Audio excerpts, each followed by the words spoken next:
Alright, what's up, guys? So, Dr. Insanity has uploaded a video titled A Fake Cop Realizes He's Been Arrested. Yeah, you got some people out there where it's like they want to live up to their police dreams, and it's like, okay, you can do that. It's just that you gotta do it the legal way, the way where you ain't gonna end up in one of these videos where it's like, yeah, it's going to be more so like if you do end up in a a police video and stuff. It's, yeah, because it's focused through your body cam and you're arresting somebody. But when you're the one being arrested, yeah, bro, you gotta sit down and think about that. Like, I'm doing something that could put me further down the ranks of becoming a cop.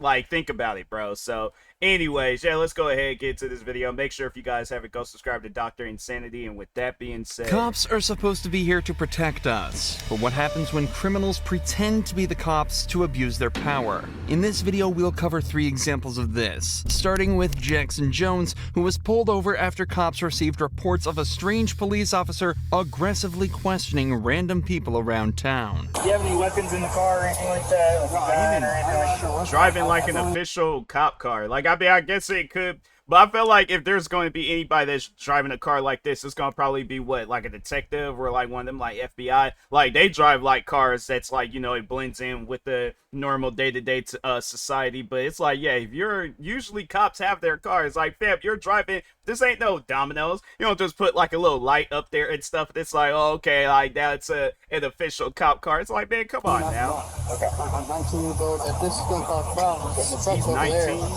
I'm just going to take off the vest, and I'm from Tennessee. So, Why are you wearing the vest? well, like I said, I drove from all the way from Tennessee. Jones says he's from Tennessee, Okay. over 500 kilometers away from where he was pulled over in Oklahoma. So it's strange that he's still got on all his police gear, especially given he's off duty, and the cops think so too. Why do you wear a vest outside of the facility? Is this an agency vehicle or is this your personal vehicle? This is my Kia. It's just a little odd because whenever I worked in the jail, I took my crap off, especially if I was taking a long drive from Tennessee. You got any kind of employment identification? Dude, they don't give me that when you work at the jail. Really? You don't have like an access card or an ID badge or anything for the facility that you work at? I don't. When Jones fails to produce any form of certification that proves he works in law enforcement, the cops start to get extremely suspicious. Yeah, that's what I'm like, okay, well, I'm like, who's your supervisor? Like, let's call them. And then once he had been like, oh, no, sorry, he can't. I'm like, that's all you need to say. I'm like, yeah, go ahead, step up out of the Not car. only was he wearing a police uniform, but he was also pulling civilians over and aggressively questioning them.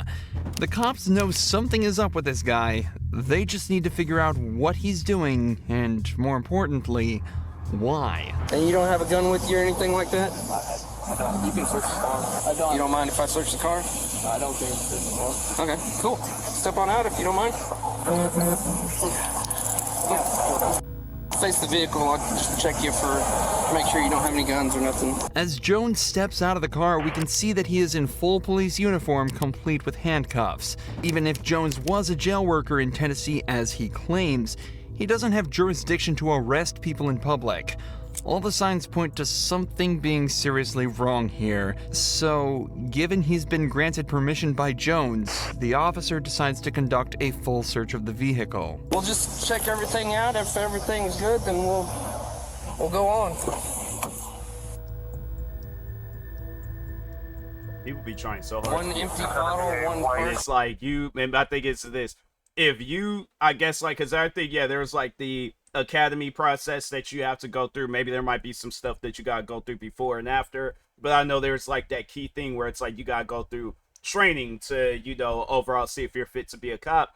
And yeah, bro, like, if you don't pass that or anything else that's like it's a key factor on, like, you need to pass it in order to become a cop. If you ain't passed that stuff, then it's like, yeah, bro, you don't need to be a cop. Like, go be a security guard. I feel like that's the best option that you have. Like, yeah, you might not be able to be a cop, but I feel like, hey, if you're a security guard, it's like, fam, I guess, like, yeah, it's something where I guess, like, you're not having to do as much as a cop. you know. But yeah, but even then, still, it's like you shouldn't be carrying on like a cop, even if you are a security guard. It's like I was thinking about it, and I'm like, yeah, but you might have somebody. He might think he's like Paul Blart, and he's like, oh, I wanted to be a cop, so therefore I gotta act like a cop. No, bro, you gotta act like a security guard. Missing bottle, and then 2 more to go, and it was a pack of 6. Just all kinds of red flags, man. I would not drive from Tennessee with a vest carrier on. No. Or even a duty belt on. As soon as I get off, I take that shit off. I'm tired of being in it. I hate driving from Topgolf to my house with this shit on. I know, it's like there's a workout vest that I have, and I'm like, there's been times where I've exercised in it and stuff, whether I go out jogging or just be doing some like home exercises. As soon as I'm done, fam, I be taking that stuff off. So it's like, and that's just a workout vest. I imagine like a cop, it's like you gotta take like the handcuffs, you gotta take all these different things out, and if you traveling and all that, it's like, yeah, it's just something. Yeah, the car alone would have been a red flag for me, because I'm like, yeah, bro, my thing is this, you're not going to be a cop driving a car like this. The officer took Jones to his patrol vehicle while he finished off the search, and Jones would take this opportunity to further prove how delusional he really is. Why don't we go have a seat in my Tahoe? I'll have a seat in my Tahoe. No, back seat. Asking whether he can sit in the front seat seems to prove that he fully believes these cops are nothing but his friends and co-workers, backed up by the fact that he's wearing a thin blue line hoodie, a sort of cop pride symbol that shows how connected Jones feels to his position in law enforcement. But then the officers asked to talk to his supervisor, something that would easily confirm whether or not Jones is who he says he is. But it doesn't go quite as expected. Where'd you get the vest carrier from? Did you order it online? No. From a friend, or I didn't get it. bought it at a store? It's a police store up there in Knoxville, Tennessee. Oh, okay. You can only be law enforcement to get it. I bought it like 4 months ago. You can take all this stuff from me. That's the thing, a police store. I mean, honestly, it's like, yeah, you can't trust what this guy says. But like, if let's say if I were to go through the process, like I become a cop and all that stuff, they don't just issue you that stuff. Because I'm like, even when I had worked at the cafe job in Seattle, they gave me, I still have it, it's just I have to like find it and stuff. I couldn't, because it, like, the place had closed down, so I got, like, I still got my key card. I don't think I have my apron, but I do have my work shirt and all that stuff. Like, I feel like any job, like, if you're going to be, I guess, like, they issue you stuff, you know? So that's why I'm like, they don't issue you out. You gotta go to a store and buy it. Like, well, actually, all right, so I do take that back. So when we would get the work shoes, we had to get like non-slip shoes and stuff. So we would buy it, but they would reimburse you and things. So that's why I'm like, you didn't really buy it in a way. So it's just it's weird how he's trying to put his story together. Okay. I mean, I don't care. I mean, I bought all that stuff. None of that stuff was given to the county. Give me your phone back. Like I said, I'm not going to see GPS. All right. Cool. 423-494. Yes, this is Deputy Mike Hansen with the Oklahoma County Sheriff's Office. I'm out on a individual saying he works for Campbell County Sheriff's Office by the name of Jackson Jones. You'll give me a call back, 405-869. So it went to a voicemail. So that's like not an official work number. The number that Jones gave was fake, or at least not belonging to an official police department. Yeah, because I imagine like a cop, they gonna have their phone, they gonna be answering it and stuff, so wow. They're hoping that they'd give him the benefit of the doubt when it hit voicemail, or that he could convince someone to call them back and pretend to be his supervisor. Either way, it didn't work, and the final nail in the coffin was when the witness he pulled over turned up to the scene and completely exposed his story. He was dressed like a cop. They had sheriff written on the side right here.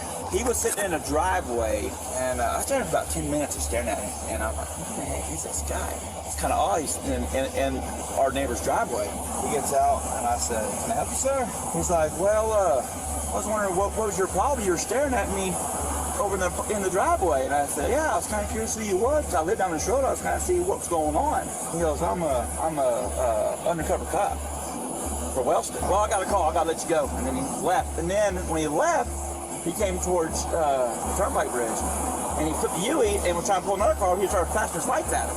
Really? And I didn't know if they pulled over or not, but he was flashing his lights like he was trying to pull him over. Not only did the witness attest that Jones seemed to be unlawfully pulling over anybody that came into view, but he also told the officer that Jones claimed to be an officer out of Wellston, a town in Oklahoma, a far cry from Knoxville where he told the cops he worked. As far as the officers were concerned, that was reason enough to bring him in, and they immediately went back to the control vehicle to arrest him.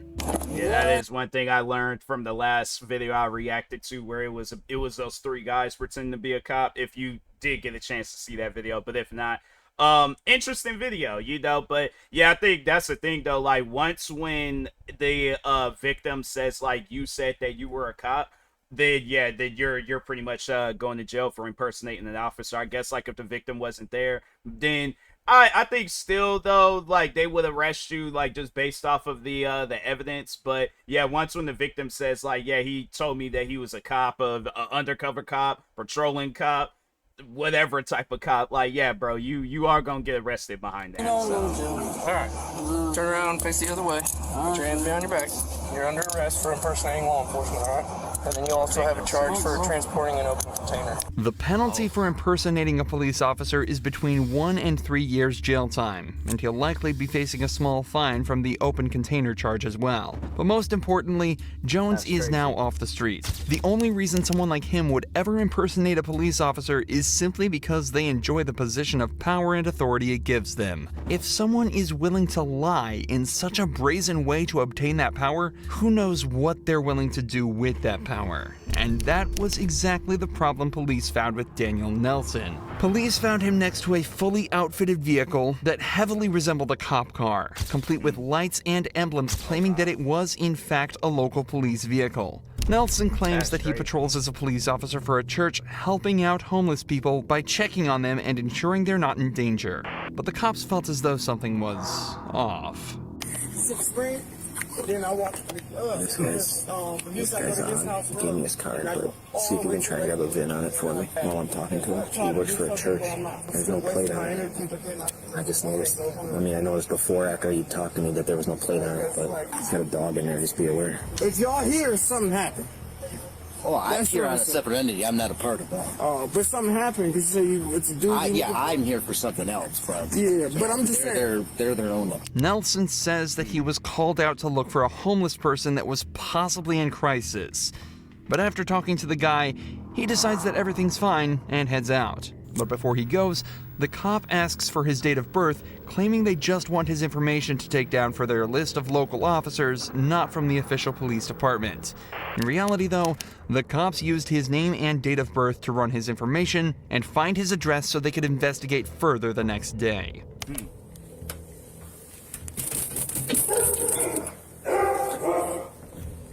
It's funny how like dogs, they hear somebody get to knocking on the door and they like, nope, gotta bark, gotta wake up everybody. I mean, like, you know, yeah, that is the right thing to do, but yeah, man, that's just that triggering like dogs has. They hear anything knock related. It's like, no, they are alert. Yeah.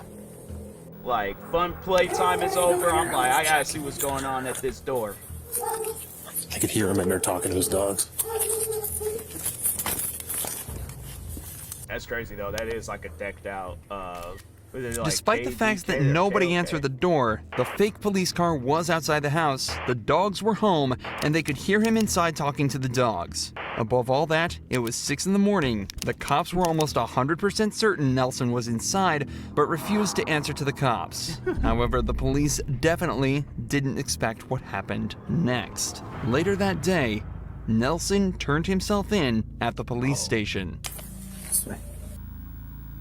If you decide to answer questions now without a lawyer present, you have the right to stop the questioning and remain silent at any time you wish, and the right to ask for and have a lawyer at any time you wish, including during the questioning. Do you understand each of these rights? Yeah. Say yes. Yes. What followed was a 20-minute interrogation where Nelson seemed completely delusional. At no point did he ever seem to accept that what he was doing was against the law, and whenever he was met with an issue, he responded by saying he was a man of God and working in his name. Oh, it's like, okay, you could be a man of God, but when it comes down to you try to be a cop, that's gonna be a problem. You know, it's like my thing is, it's like I'm thinking he's turning himself in. He's gonna admit to his crimes. No, he's doubling down, but he's trying to make it seem like that he's innocent. It's like, no, bruh. My thing is this: you turned yourself in. You turned yourself in for a reason. So it's like you there's something that's bothering you. You know deep down inside that you're not a cop. You know you ain't go through no training. My thing is this: we wouldn't be having this conversation if you was a cop. So. Once in 10 years have I associated myself with being a police officer. It's never changed. Never. I'm just telling you, our witness says you did it at least twice. Twice? You identified yourself as a police officer twice while you were talking to him. He said you identified yourself, and that's the only reason he stopped to speak with you. So at this point, he said he felt it was odd that you would stop him while walking. It's 3 o'clock in the morning. Right, but why would you stop to talk to somebody at 3 in the morning? Because he matched the description of somebody I was meeting. Backpack, same very thing I told you. Yeah, you told me it was a white subject that was your... See that with this hoodie on? I've never once in my entire career of doing this for a decade, devoted to God, have ever made that statement. Okay. So my thing is this: it's like, why do you think that you're here right now? That would be my hard-hitting question for him. It's like, why do you think? Because if you're not doing anything wrong, then it's like, fam, this conversation, it won't be happening. You wouldn't have to turn yourself in. You would be going on about your business. But you're here for a reason. You know what that reason is. This is the story Nelson maintained throughout the entire interrogation, that he's worked for God and the church, and he's just there to help people. But obviously, with the witness statement and patrol vehicle rigged with sirens and lights, the police weren't believing a word. But that raises a different question. If Nelson wasn't out there trying to protect these people at 3 a.m., what was he doing talking to them? It's probably for the best that he'll be spending at least a year behind bars in the Wisconsin State Prison. These last two suspects have been so caught up in their fantasies that they impersonated officers with absolutely no prior experience as one. But the case is different for Jaredson Mackey, a man that had been fired from the force but took matters into his own hands. Oh, wow. Hey, partner. Hi. Hey, I'm Officer Park with the Akron Police Department. How are you?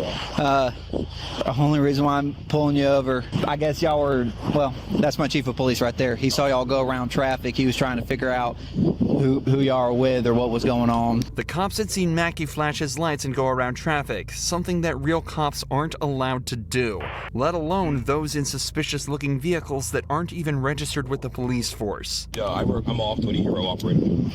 Oh, off-duty hero operator? How you doing, Chief? Hey. I'm an off-duty operator. I just working off Spring Hill. That's my ID. That's my badge. Why is the car registered to an individual? That's mine. This is my car. So what are you doing with all these red lights? Sorry? Why all this emergency lights?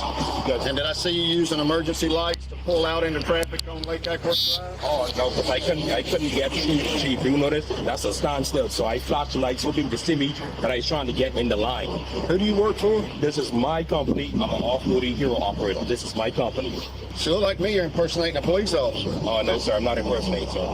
Mackey claims that he's an My thing is this: you're flashing lights and wearing like a police light uniform. I mean, come on, duty bro. hero or highway emergency response operator whose job is to clear the roads and ensure normal traffic flow is restored around accidents. However, his vehicle should be registered to the Georgia Department of Transportation instead of himself, so red flags are immediately raised to the police chief, especially when he hears that he was weaving through traffic while off duty. ID on you? Yes, sir. We look in the front. We look in the front. I see red lights. I saw red lights when you pulled out. Yeah, that's sir. That's when it activated to the back. Yeah. Where's your ID? Right, yes, Chief. Yeah. Do you have a lighting permit for the vehicle? Yeah, right there on the glass. Okay. Thank you, sir. You're welcome. Be right back with you, okay? There's your ID back. Thank you. Look, given with all the lighting permit and stuff that I'm seeing, I'm just going to assume everything's properly permitted and stuff for the vehicle. It is, sir. That said, with what my chief's observation, the use of those are for strictly business purposes. You can't be using it to pull in the traffic, okay? Yes, sir. So I am going to issue a citation for unlawful operation for emergency vehicle, okay? I want to verify your employment, and I'm probably He's going like to have upset about it, but it's like, fam, my thing is this: you used to be a cop. You should know these things. CID look into this, to be honest with you, see what you're doing. I know, Chief. I don't feel good. Chief, Chief, I can show you my LLC. I can show you my LLC right now. I'll let them handle it. Mackey was given a citation for unlawful operation of an emergency vehicle and let go for the time being, But when the officers returned back to the station and contacted the GDOT, they discovered that Mackey was a hero operator, but had been terminated from them in January 6 months earlier. He had kept his badge and permits and knew exactly what to say to the officers for them to believe Yeah, that. see, and that's something where just from the people I remember that was fired from my old job, you had to give all your stuff back. So yeah, like pins, pencils, badge, work uniform, or like the shirt and things. But I guess like if you were the cook, because they did have like their pants. So yeah, you pretty much had to, anything that they gave you, you had to give it back. I think the only thing that you probably could take with you were your work shoes, but other than that, like the uniform stuff, like the stuff that you didn't have to buy, but they just like, yeah, they let you like have it for the sake of the job. Yeah, you had to give that stuff He back. was well within his rights to operate his vehicle. But luckily, these cops were too smart to get caught out, and Mackey was arrested for impersonating a police officer 2 days later. If you enjoy true crime videos like this, make sure you're subscribed to see more. Yeah, it trips me out. People, they be trying their hardest to pretend to be a cop, and it's like, bro, you're not a cop. Like, it's okay to not be a cop, but it's like, the thing is this, you have to understand that there are people out there, and I just remember them saying that, I think it was in the past video, where it's like, there are people out there that are going to believe that you are, and they're going to be scared. They're not going to know what's going on. But here's the thing, though. Then I feel like that's going to happen one day, where somebody's going to be impersonating an officer. They gonna be coming up to somebody they hate cops, despise them. They like, it's a plane. But anyways, but they I like, at times I hear noise, I'm like, hold on, let me just make sure ain't no War of the World stuff happening. Tom Cruise version, not that Ice Cube version. But anyways, but no, overall though, you're gonna come across somebody that hate cops. Then you gonna approach them all like, oh, I'm a cop, I'm an officer of the law, this and that. Then you gonna get shot up, because it's like, yeah, that it's gonna be one of those types of people. So that's why I'm like, the thing is this, you just being a regular citizen, it's like, yeah, it's like, I guess like if the person, I don't know how that would overall work out in court, but yeah, it's like, I guess like if, like, let's say like they don't kill you and things, like you somehow some way survive the attacking, but they use it against you and stuff. So it's like, now you're getting shot up and going to jail for impersonating an officer and things. Or it might just be a thing where the cops have stated over you are like, yeah, lesson learned, don't be trying to impersonate us. So anyways, yeah, people gotta stop with that impersonating stuff. It's like, you ain't a cop, don't act like it. All right, so anyways, with that being said, make sure if you guys haven't, go subscribe to Dr. Insanity, like, subscribe to me too, and I'll talk to you guys later. Thank you guys for watching, and peace.